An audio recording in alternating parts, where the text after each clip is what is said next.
La fête d'automne bénie, la fête des trompettes, est venue. J'espère que vous recevrez beaucoup de bénédictions à travers les fêtes.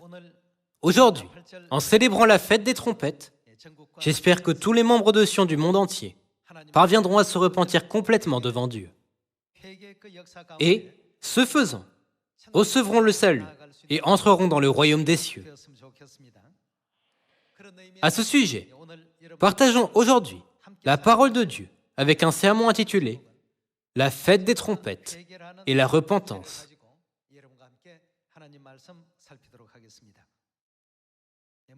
D'abord, ouvrons Lévitique, chapitre 23, verset 24. Parle aux enfants d'Israël et dit, « Le 7e mois, le premier jour du mois, vous aurez un jour de repos, publié au son des trompettes, et une sainte convocation. Aujourd'hui est le premier jour du 7e mois, selon le calendrier sacré. Il est dit que ce jour devait être commémoré au son des trompettes. Voyons l'origine de la fête des trompettes.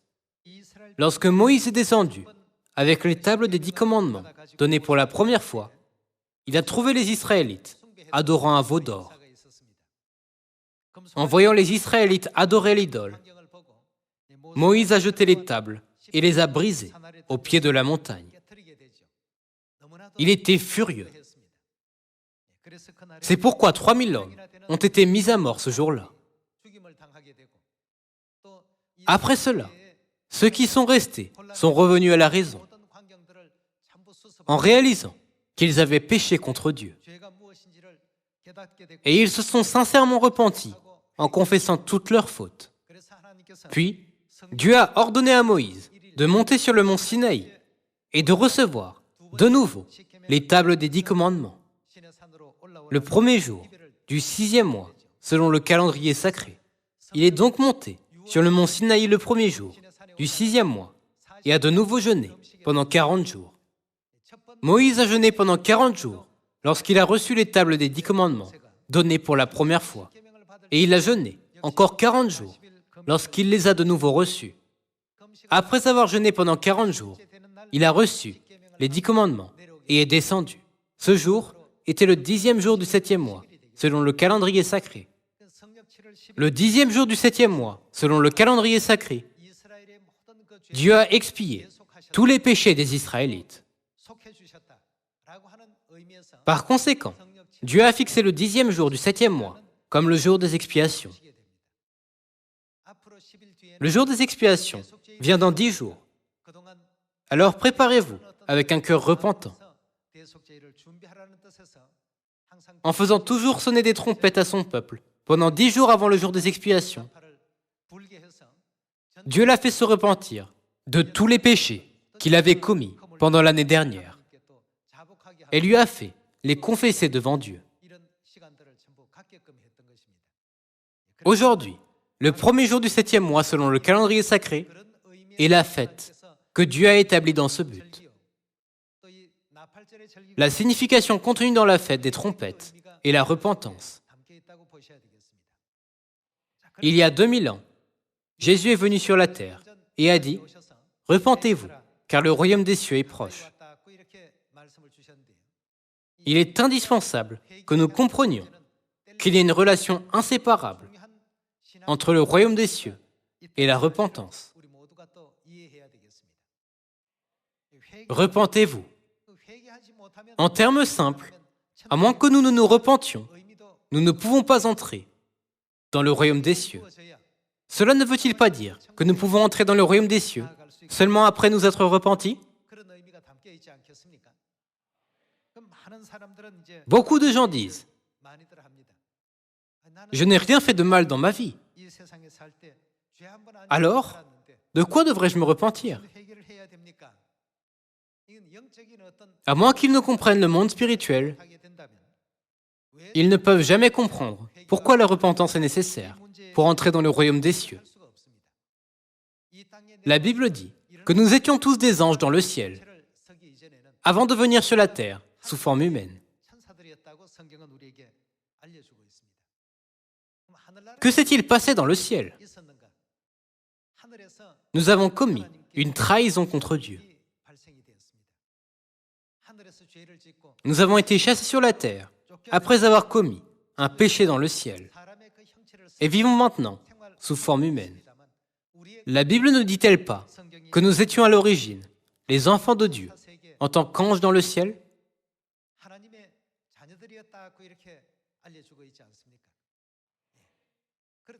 La réponse à la question sur le moyen de retourner dans le royaume des cieux est la repentance.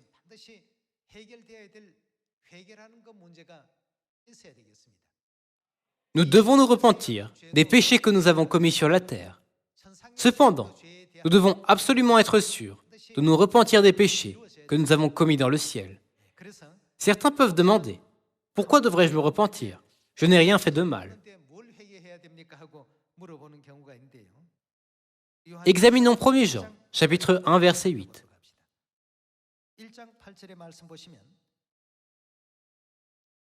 Si nous disons que nous n'avons pas de péché, nous nous séduisons nous-mêmes et la vérité n'est point en nous. Si nous confessons nos péchés, il est fidèle et juste pour nous les pardonner et pour nous purifier de toute iniquité. Si nous disons que nous n'avons pas péché, nous le faisons menteur et sa parole n'est point en nous.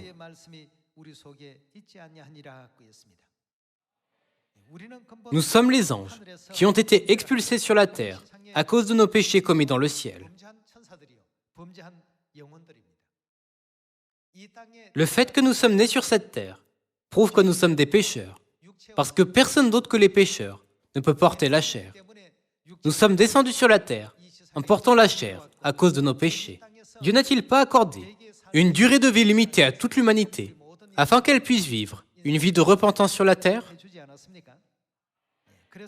Comme il est écrit dans 1 Jean chapitre 1 verset 8, si nous disons que nous n'avons pas de péché, nous nous séduisons nous-mêmes et la vérité n'est point en nous.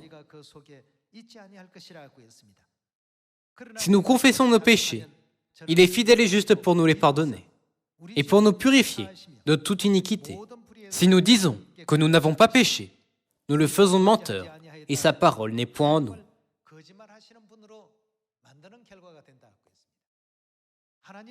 Puisque Dieu sait tout ce que nous avons fait, dans le ciel et sur la terre, n'est-ce pas pour cela qu'il veut que nous nous repentions rapidement et revenions au royaume des cieux? C'est pourquoi la Bible dit, si nous disons que nous n'avons pas péché, nous le faisons menteur, et sa parole n'est point en nous. Cette fête, qui commence de la fête des trompettes jusqu'au jour des expiations, est la fête où Dieu attend notre repentance. Quoi qu'il en soit, pour les péchés que nous avons commis dans le ciel et sur la terre, que nous nous en souvenions ou non, repentons-nous complètement et confessons tous nos péchés devant Dieu et entrons dans le royaume éternel des cieux. Maintenant, examinons quelques témoignages des prophètes sur la repentance. Allons à Ézéchiel. Ézéchiel, chapitre 18, verset 30. C'est pourquoi je vous jugerai chacun selon ses voies, maison d'Israël, dit le Seigneur, l'Éternel. Revenez, c'est-à-dire, repentez-vous et détournez-vous de toutes vos transgressions, afin que l'iniquité ne cause pas votre ruine. Rejetez loin de vous toutes les transgressions par lesquelles vous avez péché. Faites-vous un cœur nouveau et un esprit nouveau. Pourquoi mourriez-vous, maison d'Israël? Car je ne désire pas la mort de celui qui meurt, dit le Seigneur l'Éternel. Convertissez-vous donc, c'est-à-dire, repentez-vous donc. Et faites quoi? Vivez. Ici, la Bible et les prophètes témoignent que ceux qui ne se repentent pas mourront. Mais le chemin de la vie sera ouvert à ceux qui se repentent. Dans le verset 30, il est dit « Détournez-vous de toutes vos transgressions.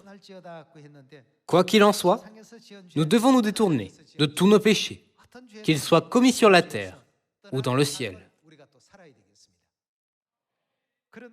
Dieu n'est-il pas venu sur la terre pour nous détourner du péché?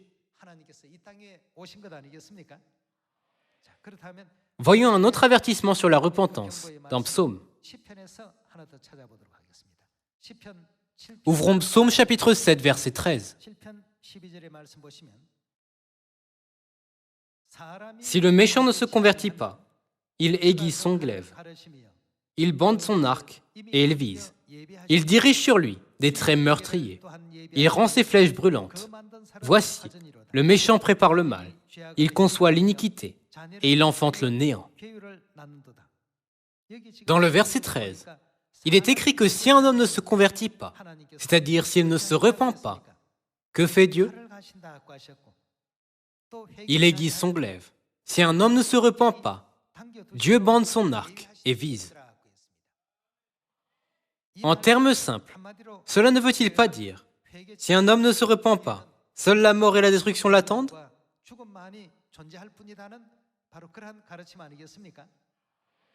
Alors, quel péché avons-nous commis? Et comment pouvons-nous nous en repentir? Tout d'abord, nous devons trouver l'origine de notre péché, qui a commencé dans le ciel. Dans Ésaïe chapitre 14, Dieu nous fait comprendre l'état d'esprit du premier pécheur dans le monde céleste.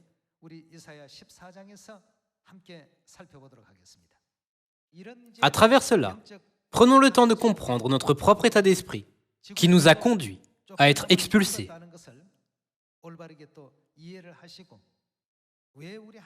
Et à penser, pourquoi Dieu nous a-t-il donné tous les statuts, ordonnances et lois de la Nouvelle Alliance? Voyons le chapitre 14, verset 12. Te voilà tombé du ciel, astre brillant fils de l'aurore. Tu es abattu à terre, toi, le vainqueur des nations. Tu disais en ton cœur, je monterai au ciel, j'élèverai mon trône au-dessus des étoiles de Dieu. Je m'assiérai sur la montagne de l'assemblée, à l'extrémité du septentrion. Je monterai sur le sommet des nues. Je serai semblable au Très-Haut. Le Très-Haut est Dieu. Mais l'astre brillant s'est rebellé contre Dieu en disant, je serai semblable à Dieu. Dans le verset 15, il est écrit, mais tu as été précipité dans le séjour des morts, dans les profondeurs de la fosse. Ceux qui te voient fixent sur toi leur regard. Ils te considèrent attentivement. Est-ce là cet homme qui faisait trembler la terre, qui ébranlait les royaumes, qui réduisait le monde en désert, qui ravageait les villes et ne relâchait point ses prisonniers? Tous les rois des nations, oui, tous, reposent avec honneur, chacun dans son tombeau. Mais toi, tu as été jeté loin de ton sépulcre, comme un rameau qu'on dédaigne, comme une dépouille de gens tués à coups d'épée, et précipité sur les pierres d'une fosse, comme un cadavre foulé aux pieds. Tu n'es pas réuni à eux dans le sépulcre, car tu as détruit ton pays, tu as fait périr ton peuple. On ne parlera plus jamais de la race des méchants. Ici, Dieu explique la vie antérieure du roi de Babylone.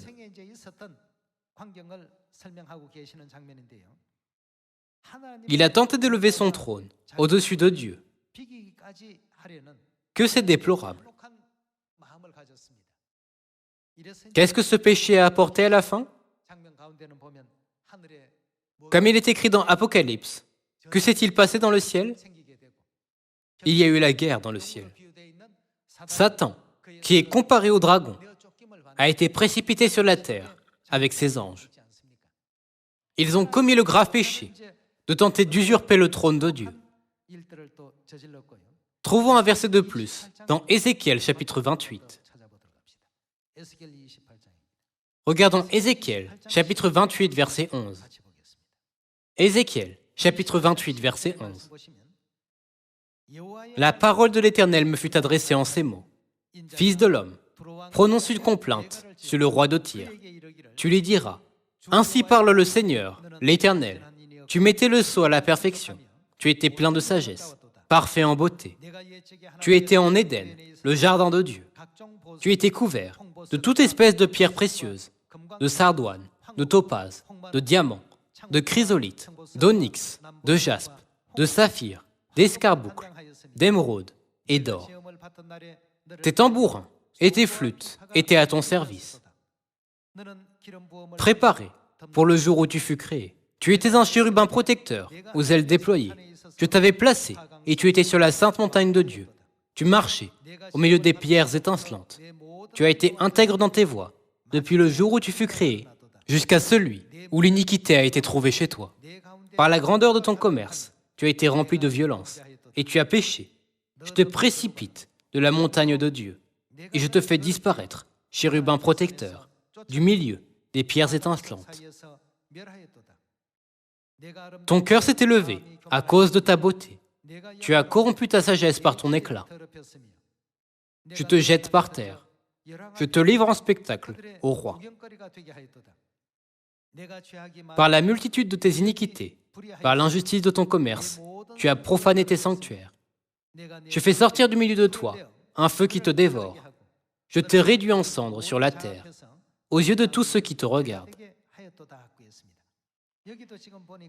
Ézéchiel chapitre 28 explique la vie antérieure du roi de Tyr. Dans sa vie antérieure, le roi de Tyr était un chérubin protecteur. Mais parce que son cœur s'est élevé, il est devenu violent et a finalement péché contre Dieu. La raison pour laquelle Dieu a montré les exemples du roi de Babylone et du roi de Tyr était de nous rappeler la vie que nous avons vécue avant cette vie. Et la raison pour laquelle nous sommes venus sur cette terre du monde angélique, après avoir péché contre Dieu. Par conséquent, qui est-ce que Jésus a dit qu'il est venu appeler sur la terre? Il a dit, « Je ne suis pas venu appeler des justes, mais des pécheurs. » Où les pécheurs ont-ils péché? Ils ont péché dans le ciel. Jésus n'est-il pas venu sur la terre pour conduire les pécheurs à la repentance et pour les sauver? Voyons Luc, chapitre 5, verset 31. Jésus, prenant la parole, leur dit, « Ce ne sont pas ceux qui se portent bien qui ont besoin de médecins, mais les malades. Je ne suis pas venu appeler à la repentance des justes. » La raison pour laquelle Jésus est venu sur la terre n'était pas pour appeler des justes. Mais qui? Mais des pécheurs. Il est venu sur la terre pour les conduire à la repentance. Dans 1 Jean, il est écrit, « Si nous disons que nous n'avons pas péché, nous le faisons menteur. » Nous sommes des pécheurs qui ont commis de graves péchés dans le ciel et qui ont été chassés sur la terre. Afin de conduire les âmes corrompues au salut et à la repentance, Jésus est venu sur la terre. C'est pourquoi, au début de son ministère, il a dit, « Repentez-vous, car le royaume des cieux est proche. » En d'autres termes, si vous voulez retourner au ciel, vous devez d'abord sortir tous les péchés que vous avez accumulés depuis le ciel et accomplir l'œuvre de la repentance. Jésus ne nous a-t-il pas enseigné cela? Alors, comment pouvons-nous être pardonnés de tous nos péchés? Le pardon des péchés est la chose la plus importante pour l'humanité. D'abord, apprenons-en davantage sur ce qu'est le péché. Regardons 1 Jean chapitre 3, verset 4. Quiconque pratique le péché transgresse la loi. Et le péché est quoi? La transgression de la loi. Comme il y a des lois sur la terre, il y a des lois dans le ciel. Après avoir été tenté par Satan le diable, qui a transgressé les lois du ciel et qui a troublé l'ordre de l'univers, l'humanité a essayé d'usurper le trône de Dieu. Et par conséquent, elle a été chassée dans ce monde. La raison principale de tout cela est provenue d'un cœur qui ne respectait pas les lois, les statuts et les ordonnances établies par Dieu. Alors, que dit la Bible sur le péché? Quiconque pratique le péché transgresse quoi? Quiconque pratique le péché transgresse la loi. Et le péché est la transgression de la loi. Continuons avec le verset 5. Or, vous le savez, Jésus est apparu pour ôter les péchés, et il n'y a point en lui de péché. Verset 6. Quiconque demeure en lui ne pratique pas le péché. Quiconque pratique le péché ne l'a pas vu et ne l'a pas connu. Petits enfants, que personne ne vous séduise. Celui qui pratique la justice est juste, comme lui-même est juste. Celui qui pratique le péché est de qui? Quiconque pratique le péché et fait le mal est du diable. Car le diable pêche dès le commencement. Le Fils de Dieu, apparu afin de détruire les œuvres du diable. La Bible nous enseigne que ceux qui n'acceptent pas les lois, les statuts et les ordonnances de Dieu, et ceux qui ne vivent pas selon les commandements de Dieu, sont ceux qui sont trompés par Satan et sont forcés de vivre selon la volonté de Satan.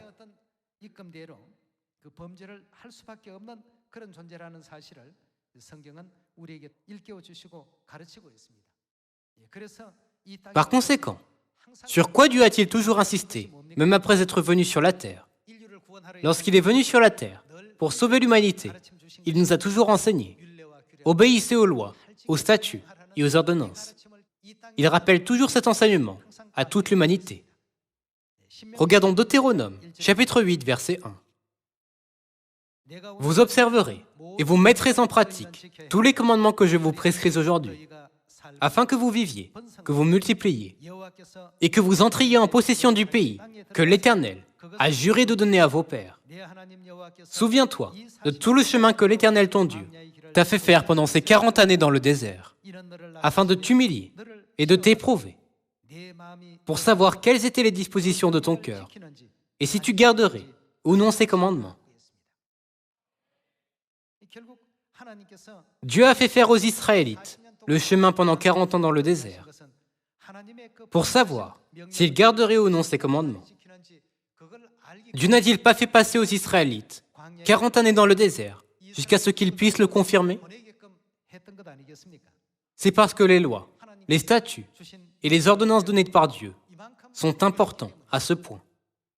Maintenant, nous faisons le chemin de la foi dans le désert spirituel. En faisant le chemin de la foi, nous devons nous unir gracieusement lorsque Dieu dit « unissez-vous » et nous abaisser lorsqu'il dit « abaissez-vous » et nous humilier lorsqu'il dit « humiliez-vous ». Peu importe ce que Dieu dit, nous devons obéir aux paroles de Dieu et à ses commandements. Ce n'est qu'alors que nous pourrons regagner le royaume éternel des cieux, n'est-ce pas? C'est pourquoi Jésus nous a donné une leçon très importante en nous enseignant le moyen de nous repentir. Regardons Marc, chapitre 1, verset 15. Il disait, « Le temps est accompli, et le royaume de Dieu est proche. Repentez-vous, et faites quoi? Croyez à la bonne nouvelle. » Croire à l'Évangile, obéir à l'Évangile, et mener l'œuvre de l'Évangile est le seul et unique moyen de nous repentir des péchés que nous avons commis contre Dieu dans le ciel et pour lesquels nous avons été expulsés sur cette terre. Comme vous l'avez appris dans la vérité, qu'est-ce que l'Évangile? La vérité de la Nouvelle Alliance ne contient-elle pas toutes sortes de lois, de statuts et d'ordonnances de Dieu que les gens repentants doivent suivre?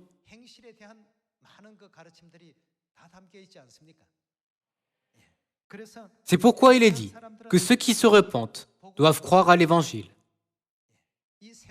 Ceux qui ne croient pas à la Nouvelle Alliance ne peuvent jamais croire à l'Évangile. N'est-il pas également vrai que ceux qui ne croient pas à l'Évangile ne peuvent jamais accomplir la repentance complète? Qu'est-ce que la Nouvelle Alliance contient pour que nous soyons tenus de croire à l'Évangile de la Nouvelle Alliance? Trouvons la réponse dans Luc chapitre 22. Dans Luc chapitre 22, verset 7, il est écrit « Le jour des pains sans levain, où l'on devait immoler la Pâque, arriva. Et Jésus envoya Pierre et Jean en disant « Allez nous préparer la Pâque, afin que nous la mangions. » Passons au verset 19 et voyons la scène de la Pâque. Ensuite, il prit du pain et, après avoir rendu grâce, il le rompit et le leur donna en disant, « Ceci est mon corps, qui est donné pour vous. Faites ceci en mémoire de moi. » Il prit de même la coupe, après le souper. Il la leur donna en disant, « Cette coupe est la nouvelle alliance en mon sang, qui est répandue pour vous. » Ici, nous pouvons voir que la mort et le sacrifice de Jésus-Christ sont contenus dans la nouvelle alliance. La nouvelle alliance est l'Évangile. Sans le sang du Christ, nous ne pouvons pas retourner dans le royaume éternel des cieux. Après avoir entendu qu'ils peuvent entrer au ciel par le sang précieux de Jésus-Christ, certains demandent, ne suffit-il pas de célébrer la Pâque? Nous devons comprendre la vraie signification de la Pâque. Par quoi la nouvelle alliance a-t-elle été établie? Jésus n'a-t-il pas dit, c'est la nouvelle alliance en mon sang? Dans cette nouvelle alliance se trouve le sacrifice de Dieu, nos parents spirituels. À cause de mes péchés, qui s'est sacrifié et a été tué? Nous, les enfants de Dieu, devons le réaliser et le garder à l'esprit, afin d'être sûrs que de telles choses ne se reproduiront jamais. Ne devrions-nous pas vivre loin du péché? Puisque nous avons été pardonnés de nos péchés, ne soyons plus jamais impliqués dans aucun péché. Pour nous aider à comprendre tout cela, Dieu a établi de nombreuses lois. Dans l'Ancien Testament, il y avait des sacrifices pour le sabbat, des sacrifices réguliers, des sacrifices pour les fêtes et des sacrifices d'expiation. Chaque fois qu'un animal a été sacrifié, c'était toujours parce que quelqu'un avait péché. À la place du péché d'une personne, un animal a été tué. La question est, qui est mort pour nos péchés? Lorsque nous comprenons qui a supporté la douleur et la souffrance de la mort à notre place, nous pouvons sincèrement nous repentir de tous nos péchés. Nous devons clairement comprendre quel message la vérité de la nouvelle alliance nous transmet. La grave souffrance et la mort de Dieu sur la croix ne nous montrent qu'une fraction de son sacrifice. Nous, les enfants de Dieu, devons pleinement comprendre combien la souffrance y est contenue. Et nous ne devons plus jamais être impliqués dans aucun péché, afin d'entrer au ciel par cette gracieuse fête d'automne. Cela conclut le sermon d'aujourd'hui. Merci beaucoup.